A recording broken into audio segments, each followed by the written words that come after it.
This that Red Panda Anthem. Ian, what's up? This that Red Panda Anthem. Red Panda, what's good? Red Panda Anthem. Do you want to go into this now, or I do? Yeah, let's do it now. So the TYRE NICHOLS. Let's talk about this. First and foremost, rest in peace to him, and prayers and comfort to his family. I believe he has a child. A very heartbreaking situation. If anybody has watched the video or heard, I'm pretty sure everybody at least has heard the story by now. It's pretty disturbing, but unfortunately, it's not surprising because it happens so often that now you kind of become desensitized to it. But it's interesting when you look at it from a financial standpoint. And yeah, we did have a video, which was actually a older video, but we repurposed it. It's on our YouTube channel. Put it up yesterday. Check it out. We talk about the business of police brutality and police brutality bonds. It's actually an extremely interesting case study when you look at the financial incentives for police brutality. It's actually a whole economic system built around police brutality that nobody really knew about. And we kind of spoke about that in detail. It's on our YouTube.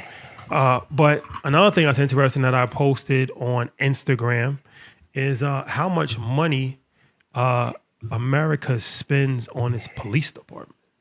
So America spends more money on its police department than almost every other country in the world spends on their military. So Jesus. America spends the most money on its military out of any country in the world. China is number 2. And then number 3 is the U.S. Police Department as far as budgets, followed by India's military, Russia's military, Saudi Arabia's military, France's military, Germany's military, UK's military, Japan's military, and South Korea's military. Now, what's even more disturbing about this is that America has one of the highest crime rates for developed nations in the world. It's number 4 in the homicide category. And I believe we have more mass shootings than any developed country in the world. We have like 40 mass shootings so far this year. Mass shootings is any more than 4 people being shot at one time. So it's like, okay, we're spending a tremendous amount of money on police, but it's not making the country any safer. It's actually getting more dangerous. So from an economic If it's a profit center, why would you make it better? From an economic standpoint, that's disturbing for a few different levels because who's paying for it? We are. It's taxpayer money. So we're not only paying for police brutality because of the police brutality bonds, which we explained in detail, but we're paying for the police department, and it's not helping. It's only getting worse, and these incidents keep happening. Last year, more people got killed by the cops than any other year in history. I think the average was 100 people a month.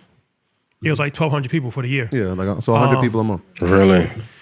So it's where do the solutions come into play? So what we didn't get to show at the end of the video with the police brutality situation is that one of the things that is disturbing is that police don't suffer from these type of incidents. For the most part, they still get their pension. They don't have to pay out of their pocket. So the police unions are too strong.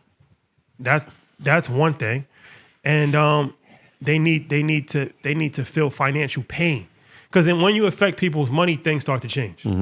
So it's like, why should an NFL player get fined for wearing jewelry, but a cop doesn't get fined for killing somebody?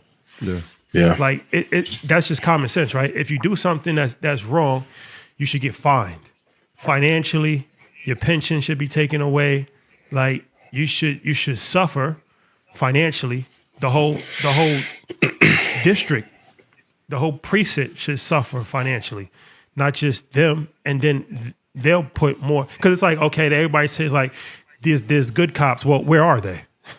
Because I never called the cops. Like, and that's the crazy thing about it. Like, I never in life looked at cops as protection. I think that's a commonality. I think like even now, like I was watching some of the footage with my mom the other night, and you know, that's her worst fear. Her worst fear for me growing up was me going outside and cops interacting with me, right? And so like when you're taught and you thought that it was to serve and protect, like protect from who? Like, you know what I'm saying? So her thing was like, I got to teach you how to interact with the police.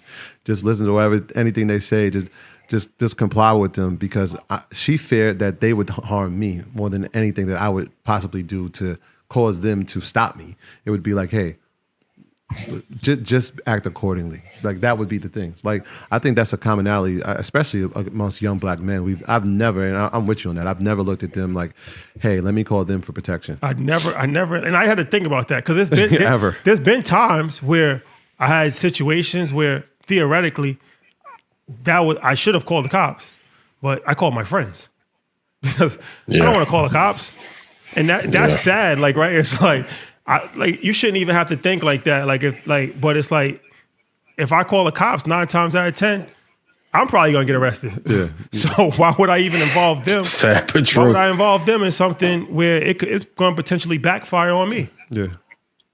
So the issue is like, how do we solve this? Because we keep talking about these issues, and I think financially, can we be honest? Financially is definitely a way to go about it, because when you look at the police brutality situations, and ultimately taxpayers are paying for those settlements, right? So it's like, I think we really start to have to attack the root cause of this situation and really start to hit people where it hurts in the pockets, because that's something that has never been done before. They've never had any pain financially. Their union has never had any pain, and them individually have never had any pain. And not like I hate all cops. I'm not against the cops, but I'm just saying, I mean, right is right and wrong is wrong.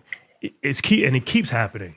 So you keep telling me like, okay, well, it's good cops and this is just one mistake. Well, the mistake keeps happening. Yeah. And it's like, no, they're not all good cops. They're not. Like, so just stop saying that, because it's not true. And it's been proven that cops in certain neighborhoods treat people completely different than they would in another neighborhood. So it's not working. Yep. And to say like we need more better cops, that's not a solution, because the system is still not built on something that is beneficial for black people. So instead of trying to act like it doesn't exist or say we need more cops, how many more cops do you need? We got more. We got more cops than anybody. That's not the problem. The problem is that the cops aren't doing their job. The tough part is that this is a financial war. Ross Mack, shout out to my guy. In an episode with you guys, he brought up a good point of if everyone in urban communities had big financial insurance policies, that could potentially bankrupt some of these institutions. But we have to understand that homework assignment number 1, which hedge fund helps incentivizes these cases for police forces? So we would need a Vanguard or Goldman Sachs or Morgan Stanley to take them on as a competitor and hedge the payouts when these situations happen. I don't know if you've been living in this country long enough, but that's pretty damn hard to get somebody to get behind one, because that's like, and we talked about on episode 70, if we were the first product that was traded, slavery was the first startup in America. From that, you have incarceration, which is a derivative or spinoff of slavery. Why would we destroy one of the main product businesses in the country for the betterment of the people? And if we're going to be very honest, if you take out incarceration, mass incarceration, with tech, America will fall in probably 4 or 5 years. So that's why when the reparations conversation comes up, like we're owed trillions of dollars that would bankrupt the country. And if we truly got the amount that we were owed, it would bankrupt the world. If you don't think it's true, look what happened in COVID. A cough damn near fucked up the entire nation financially. This is a financial war, as most things are. And it's going to be really hard to get someone on our side to fight these, because most people are only thinking about their own well-being for the time being. It's an unfortunate situation. I'm tired of this happening, man. This is heartbreaking. And then it was brothers who did it. Yeah, it was. Tough. Yeah. But put the solutions that you guys think in chat. We're open to it. But I do know from the top down, It's a lot of banks behind the scenes that are backing this happening. A complete failure. A complete failure, man. To watch it is disheartening, but like you said, the thing is, like, we're making progress, and I forget who posted it, but it was James Baldwin, and it was like, how long do we have to wait on progress? Like, how many generations? Like, our ancestors were told the same thing. Our grandparents were told the same thing. We're watching it in this day and age. We're watching the same thing. Mm-hmm. Like, how long do we have to wait on progress? You know what I'm saying? The grand solution is the one that we don't want, but we like have you said, to it's the same. It's the same situation when we talk about crime. Like, there's going to be a war on crime, just like there was a war on drugs, right? There's a war on crime. We imprison more of our population than anybody in the world. There's a war on crime. We have more drugs than anybody in the world. There's more money being made from it. There's more being made from the treatment of it. So it's really not a war on anything, right? If anything, is all these things, these wars that have been created, have only enhanced the situations for the betterment of the systems that created them. So we just got to be mindful of that, man. It's unfortunate. It's disheartening. The fact that it was, black officers, I mean, they're not even looking at him as a human. So, it's inhumane. How quickly they were served justice is also something that was, something that caught my eye as well, right? Like, we watched cases for the past 3 years, especially the George Floyd case, when we had to wait 6 months before people were even charged. Breonna Taylor, a year and a half before police officers were even charged. We didn't even see the video. And with pay, right? These dudes were fired before we even saw anything. Yeah. You know what I'm saying? So, I mean, even that. So if that's going to be the case, then all right, well, that's a new precedent, right? So if we have video footage, then that's a precedent. It won't be administrative leave. It won't be, you get to keep your pension. It'll be, all right, well, they're fired and they're being charged, and these are the crimes they're being charged with. So there's a lot, man. There's a lot, and it's unfortunate. But to continuously watch it, and my brother and I were having this conversation. It's like the public lynching over and over again. Absolutely. Like, what does that do to the mind frame of a 8-year-old who's watching it? I got to explain that to my son, who is on the news, and we have to have this conversation about, what is actually happening here. So it's an interesting time. It's an unfortunate time.